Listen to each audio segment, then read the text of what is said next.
Now let's listen to something that Jerry Garcia had to say about the Grateful Dead's use of two drummers. Well, I noticed that with your own group, you've got kind of a stereo effect going on here with drums. Yeah. You got two complete sets of drums and two drummers. They more chase each other around. It's like the serpent that eats its own tail. Honestly, Jerry's description might be the most accurate one I've ever heard about the two drummers in the Grateful Dead. They do remind me of a snake chasing its own tail. Now, let's break this down a little bit. First of all, there's Bill Kreutzmann, who is the Dead's original drummer. He's kind of laid back, groovy, totally in the pocket. And then comes Mickey Hart, who joined in 1967 and brought a whole new dimension of polyrhythms and a serious obsession with percussion instruments that a lot of people don't know about or overlook. So he brought this great versatility and musical archivist spirit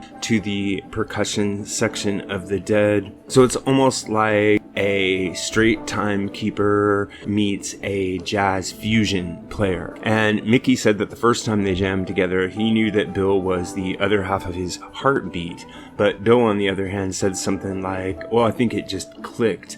The point is, they were never on the same page as far as style goes. What they looked to do is to complement each other. Now let's listen in to them speaking about their drumming in tandem. So part of being really tight is we watch each other. Yeah. Mickey will have his eyes on me, and we'll make sure we can see each other's drums really well so we get good eyesight. Yeah. Because it's really critical to be hitting right on the money. And he doesn't play like me, I don't play like him, Yeah. but we love each other's technique, and it goes together really well. Yeah.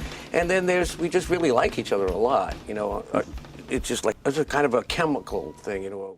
So how did the two drummer thing actually work in the Grateful Dead? So here's how it was supposed to work.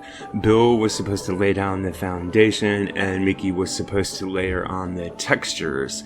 And on a good night, it was really like they fit together like hand in glove and they complemented one another. And while you really couldn't tell exactly where one ended and the other began, there was definitely a benefit in the two drummer setup because it gave the band this additional kind of bounce to their playing. But on a bad night, it really sounds like an octopus going crazy.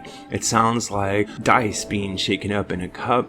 And there are many times when the rest of the band seems to be perfectly in time and perfectly on point, and the rhythm section sounds like someone's dragging a sack of pebbles behind them.